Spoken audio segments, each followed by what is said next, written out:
सोचो अगर अचानक दुनिया से विज्ञान गायब हो जाए, हम फिर से पत्थर युग में पहुंच जाएंगे। अब लोग घर बैठे मीटिंग कर सकते हैं, ऑनलाइन पढ़ाई कर सकते हैं और दूर बैठे लोगों से आमने सामने बात कर सकते हैं। अब जरा सोचिए, अगर मोबाइल, इंटरनेट और कंप्यूटर ना होते तो क्या आज की पढ़ाई इतनी आसान होती? क्या हम घर बैठे ऑनलाइन क्लास कर पाते? भारतीय अंतरिक्ष यात्री राकेश शर्मा थे जिन्होंने अंतरिक्ष से भारत को देखा और कहा था, सारे जहां से अच्छा। यही है अंतरिक्ष प्रौद्योगिकी की ताकत, जिसने इंसान के सपने को सच कर दिया है। सोचो अगर अचानक दुनिया से विज्ञान गायब हो जाए, ना मोबाइल, ना इंटरनेट, ना बिजली, ना अस्पताल, ना गाड़ियाँ, क्या हम फिर से पत्थर युग में पहुंच जाएंगे? आज हम इस पूरे चैप्टर में जानेंगे विज्ञान क्या है, तकनीकी क्या है, संचार, परिवहन, स्वास्थ्य, कृषि और ये कैसे हमारी पूरी दुनिया को बदल देते हैं। तो वीडियो को अंत तक जरूर देखना, क्योंकि आज का चैप्टर आपको हमेशा याद रहने वाला है।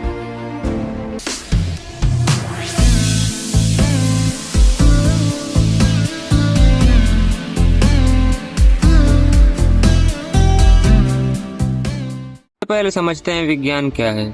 विज्ञान का मतलब है प्रकृति के नियमों को समझना, यानी चीजें क्या होती हैं और कैसे होती हैं। जैसे कोई वस्तु नीचे क्यों गिरती है, पानी क्यों उबलता है, सूरज क्यों चमकता है। जब हम इन सवालों के जवाब ढूंढते हैं, उन्हें ऑब्जर्व करते हैं और एक्सपेरिमेंट करते हैं और रीजनिंग से समझते हैं, वही विज्ञान कहलाता है। विज्ञान सिर्फ किताबों में नहीं है, ये हमारे आसपास हर जगह मौजूद है। विज्ञान ऐसे ही नहीं बनता, इसके पीछे एक प्रोसेस होता है। सबसे पहले ऑब्जर्वेशन यानी कि अवलोकन, फिर क्वेश्चन यानी सवाल, फिर हाइपोथेसिस यानी अनुमान, फिर एक्सपेरिमेंट यानी प्रयोग और अंत में कंक्लूजन यानी निष्कर्ष। अगर हम सोचें कि बिना पानी के पौधा सूख जाएगा, तो हम एक्सपेरिमेंट करके देखते हैं और फिर रिजल्ट से कंक्लूजन निकालते हैं। यही साइंटिफिक मेथड है और ये एग्जाम में बहुत इम्पोर्टेंट है। एक छोटी सी कहानी सुनो। एक वैज्ञानिक पेड़ के नीचे बैठा था और अचानक एक सेब नीचे गिरा। अब हम होते तो उसे खा लेते लेकिन उसने सोचा, ये नीचे ही क्यों गिरा। इसी सवाल से जन्म हुआ गुरुत्वाकर्षण का सिद्धांत। यही है विज्ञान, सवाल पूछना। अब बात करते हैं तकनीकी की। तकनीकी का मतलब है विज्ञान के ज्ञान का उपयोग करना, यानी जो चीजें विज्ञान हमें समझाता है, हम उनका इस्तेमाल करके नई चीजें बनाते हैं। जैसे मोबाइल, कार, कंप्यूटर। मतलब साफ है, विज्ञान समझ और तकनीक उसका उपयोग। तकनीकी हमेशा से बदलती रहती है। पहले इंसान पत्थर के औजार इस्तेमाल करता था, फिर उसने पहिया बनाया, फिर मशीनें आई और आज हम एआई और रोबोट्स तक पहुंच चुके हैं। इसका मतलब जैसे जैसे विज्ञान बढ़ता है, तकनीकी भी आगे बढ़ती है। अब बात करते हैं संचार के क्षेत्र में हुई नवीनतम प्रगति की। संचार मानव जीवन का एक बहुत ही महत्वपूर्ण हिस्सा है। अगर हम पुराने समय को देखें तो लोग संदेश भेजने के लिए कबूतर, चिट्ठी और दूतों का सहारा लेते थे। एक जगह से दूसरी जगह खबर पहुंचने में कई दिन या कई हफ्ते लग जाते थे। लेकिन आज विज्ञान और तकनीकी की प्रगति ने संचार के क्षेत्र में एक नई क्रांति ला दी है। अब कुछ ही सेकंड में हम दुनिया के किसी भी कोने में बैठे व्यक्ति से बात कर सकते हैं। संचार के क्षेत्र में टेलीफोन, टेलीविजन, कंप्यूटर, ईमेल और इंटरनेट का बहुत बड़ा योगदान रहा है। इन साधनों ने जनसंचार को तेज, आसान और सस्ता बना दिया है। कंप्यूटर के आविष्कार के बाद संचार के क्षेत्र में नई दिशा मिली। सूचना तकनीकी का उपयोग करके भारत में वर्ष 2001 में ई पोस्ट सेवा शुरू की गई, जिससे लोगों को तेजी से संदेश भेजने की सुविधा मिली। आज के समय में मोबाइल फोन संचार का सबसे प्रभावशाली माध्यम बन चुका है। मोबाइल फोन अब सिर्फ बात करने का साधन नहीं रहा, बल्कि internet, video call, message, email और सोशल मीडिया का भी केंद्र बन गया है। नई तकनीकों के कारण मोबाइल फोन को अब स्मार्ट मोबाइल कहा जाता है। इन स्मार्ट मोबाइल में 3G, 4G और 5G तकनीक का उपयोग किया जाता है, जिससे इंटरनेट की स्पीड बहुत तेज हो गई है और संचार और भी आसान हो गया है। इसके अलावा संचार के क्षेत्र में वीडियो कॉन्फ्रेंसिंग, वाईफाई और वायरलेस तकनीक ने भी बड़ी भूमिका निभाई है। अब लोग घर बैठे मीटिंग कर सकते हैं, ऑनलाइन पढ़ाई कर सकते हैं और दूर बैठे लोगों से आमने सामने बात कर सकते हैं। 3G, 4G और 5G तकनीक की मदद से broadband, wireless internet, data, video और टेलीविजन सेवाएं मोबाइल पर आसानी से उपलब्ध हो गई हैं। अब बिना किसी रुकावट के वीडियो स्ट्रीमिंग और मनोरंजन भी संभव हो गया है। आज के समय में संचार के क्षेत्र ने हमारे जीवन को पूरी तरह बदल दिया है। चाहे पढ़ाई हो, व्यापार हो, मनोरंजन हो या फिर आपातकालीन सेवाएं, हर जगह संचार तकनीकी की महत्वपूर्ण भूमिका है। संचार तकनीकी ने दुनिया को एक ग्लोबल विलेज में बदल दिया है, जहाँ हर व्यक्ति एक दूसरे से जुड़ा हुआ है। अगर भविष्य की बात करें तो आने वाले समय में संचार तकनीकी और भी तेज और उन्नत होने वाली है। 6G और आर्टिफिशियल इंटेलिजेंस जैसी तकनीकें संचार को और ज्यादा स्मार्ट और सुरक्षित बनाएंगे। इस प्रकार संचार के क्षेत्र में विज्ञान और तकनीकी की प्रगति ने मानव जीवन को सरल, तेज और आधुनिक बना दिया है। नेक्स्ट टॉपिक है अपना सूचना एवं संचार प्रौद्योगिकी। अब जरा सोचिए, अगर मोबाइल, इंटरनेट और कंप्यूटर ना होते तो क्या आज की पढ़ाई इतनी आसान होती? क्या हम घर बैठे ऑनलाइन क्लास कर पाते?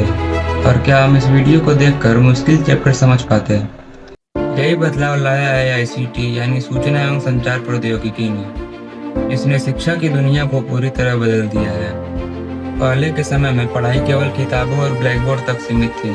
छात्रों को हर चीज समझने के लिए स्कूल पर ही निर्भर रहना पड़ता था। लेकिन आज तकनीक ने शिक्षा को स्मार्ट, आसान और दिलचस्प बना दिया है। सरकार ने शिक्षा के स्तर को सुधारने के लिए ICT योजना शुरू की, जिसका मुख्य उद्देश्य छात्रों को कंप्यूटर और डिजिटल माध्यम से सीखने का अवसर देना है। अब छात्र सिर्फ किताबों से नहीं, बल्कि वीडियो, प्रेजेंटेशन और इंटरनेट के माध्यम से भी सीख रहे हैं। आज कई स्कूलों में स्मार्ट क्लास और स्मार्ट बोर्ड लगाए गए हैं, जहाँ शिक्षक प्रोजेक्टर और डिजिटल स्क्रीन के माध्यम से पढ़ाते हैं। इससे कठिन विषय भी आसान और समझने में रोचक बन जाते हैं। सोचिए, अगर कोई छात्र गांव में रहता है और अच्छे स्कूल तक नहीं जा सकता, तो क्या वह अच्छी शिक्षा से वंचित रहेगा? बिल्कुल नहीं। ICT की मदद से वह मोबाइल और इंटरनेट के जरिए घर बैठे पढ़ाई कर सकता है। ऑनलाइन क्लास, ई-बुक और डिजिटल नोट्स के माध्यम से वह भी आगे बढ़ सकता है। ICT ने शिक्षकों के पढ़ाने के तरीके को भी बदल दिया है। अब शिक्षक वीडियो, एनिमेशन और प्रेजेंटेशन के जरिए पढ़ाते हैं, जिससे छात्रों की रुचि बढ़ती है और पढ़ाई आसान हो जाती है। इसके अलावा ही किताबें, ऑनलाइन टेस्ट और डिजिटल लाइब्रेरी ने पढ़ाई को और ज़्यादा सरल बना दिया है। उच्च शिक्षा के क्षेत्र में भी ICT ने नई क्रांति ला दी है। आज छात्र ऑनलाइन कोर्स, वर्चुअल क्लास और डिजिटल प्लेटफॉर्म के माध्यम से दुनिया भर की शिक्षा प्राप्त कर सकता है। यानी अब शिक्षा सिर्फ स्कूल की 4 दीवारों तक सीमित नहीं रही, बल्कि पूरी दुनिया एक डिजिटल क्लासरूम बन चुकी है। इस प्रकार ICT ने शिक्षा को आसान, सुलभ और आधुनिक बना दिया है, और आने वाले समय में यह तकनीक शिक्षा को और भी बेहतर बनाएगी।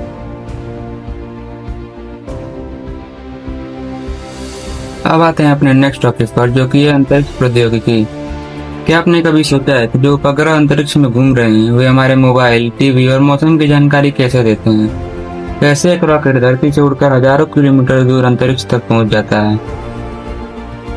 यही है अंतरिक्ष प्रौद्योगिकी की ताकत, जिसने इंसान के सपने को सच कर दिया है। पहले के समय में अंतरिक्ष तक पहुंचना केवल एक सपना था।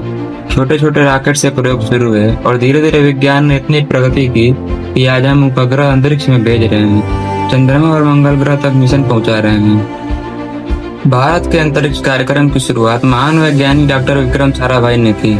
उन्होंने यह सपना देखा कि भारत भी अंतरिक्ष के क्षेत्र में आगे बढ़े। उनके नेतृत्व में फरवरी 1962 में भारतीय राष्ट्रीय अंतरिक्ष अनुसंधान समिति यानी इन्फोस्पार का संगठन किया गया। इसके बाद अगस्त 1969 में भारतीय अंतरिक्ष अनुसंधान संगठन यानी इसरो की स्थापना हुई। इसरो ने भारत को अंतरिक्ष के क्षेत्र में नई पहचान दिलाई। आज भारत दुनिया के उन देशों में शामिल है जो सफलतापूर्वक अंतरिक्ष मिशन चला रहे हैं। अंतरिक्ष प्रौद्योगिकी का सबसे महत्वपूर्ण हिस्सा है उपग्रह। उपग्रह पृथ्वी के चारों ओर घूमते हैं और हमें कई प्रकार की जानकारी देते हैं। भारत के पास इनसैट और IRS जैसे आधुनिक उपग्रह हैं। इनसैट उपग्रह का उपयोग दूरसंचार, टीवी प्रसारण, मौसम की जानकारी और प्राकृतिक आपदा की चेतावनी देने के लिए किया जाता है, जबकि IRS उपग्रह पृथ्वी के संसाधनों, जंगल, पानी और खेती की जानकारी देने में मदद करता है। अब सवाल आता है कि इन उपग्रहों को अंतरिक्ष में भेजा कैसे जाता है। इसके लिए भारत ने अपने प्रक्षेपण यान बनाए हैं, जैसे PSLV और GSLV। PSLV उपग्रहों को अंतरिक्ष में भेजने के लिए उपयोग किया जाता है और GSLV बड़े उपग्रहों को अंतरिक्ष में स्थापित करता है। जब रॉकेट लॉन्च होता है तो तेज गति से आसमान की ओर बढ़ता है और उपग्रह को अंतरिक्ष में पहुंचा देता है। यह दृश्य विज्ञान की सबसे अद्भुत उपलब्धियों में से एक है। भारत ने अंतरिक्ष के क्षेत्र में कई बड़ी सफलताएं हासिल की हैं। साल 2004 में एडुसैट को अंतरिक्ष में भेजा गया। जो शिक्षा के लिए बनाया गया पहला उपग्रह था। इसके बाद भारत ने मंगलयान मिशन को सफल बनाया, जिससे भारत दुनिया के उन देशों में शामिल हो गया जो मंगल ग्रह तक पहुंचे। साथ ही चंद्रयान 1 मिशन ने चंद्रमा पर पानी की खोज करके दुनिया को चौंका दिया। अगर अंतरिक्ष यात्रियों की बात करें तो अंतरिक्ष में जाने वाले पहले व्यक्ति यूरी गागरिन थे। पहले भारतीय अंतरिक्ष यात्री राकेश शर्मा थे, जिन्होंने अंतरिक्ष से भारत को देखा और कहा था, सारे जहां से अच्छा। और पहली भारतीय महिला अंतरिक्ष यात्री कल्पना चावला थी, जिन्होंने पूरी दुनिया में भारत का नाम रोशन किया। भारत ने चालक रहित विमान लक्ष्य भी बनाया है, जो रक्षा और वैज्ञानिक अनुसंधान में उपयोग किया जाता है। आज अंतरिक्ष प्रौद्योगिकी हमारे जीवन का एक महत्वपूर्ण हिस्सा बन चुकी है। मौसम की जानकारी, मोबाइल नेटवर्क, टीवी प्रसारण, आपदा की चेतावनी, सब कुछ अंतरिक्ष तकनीक की मदद से संभव हो रहा है। इस प्रकार अंतरिक्ष प्रौद्योगिकी ने भारत को नई पहचान दी और आने वाले समय में भारत चंद्रमा, मंगल और अंतरिक्ष के और भी मिशन सफल करेगा। यही है विज्ञान और तकनीकी की असली ताकत, जो इंसान को आसमान से भी आगे ले जा रही है। तो आज की इस वीडियो में हमने जाना संचार के क्षेत्र में बदलाव, सूचना और संचार प्रौद्योगिकी की ताकत और अंतरिक्ष के क्षेत्र में भारत की शानदार प्रगति। अगर इस वीडियो से आपको कुछ नया सीखने को मिला हो तो आप वीडियो को लाइक कर सकते हो, अपने दोस्तों के साथ शेयर कर सकते हो और ऐसे ही वीडियोस के लिए यूपी बोर्ड को सब्सक्राइब कर सकते हो। मैं हूं आर्यन और अगले पार्ट में हम लेकर आएंगे कुछ और नए टॉपिक्स और भी ज्यादा इंटरेस्टिंग और यूनिक तरीके में। तब तक के लिए जय हिंद, बाय।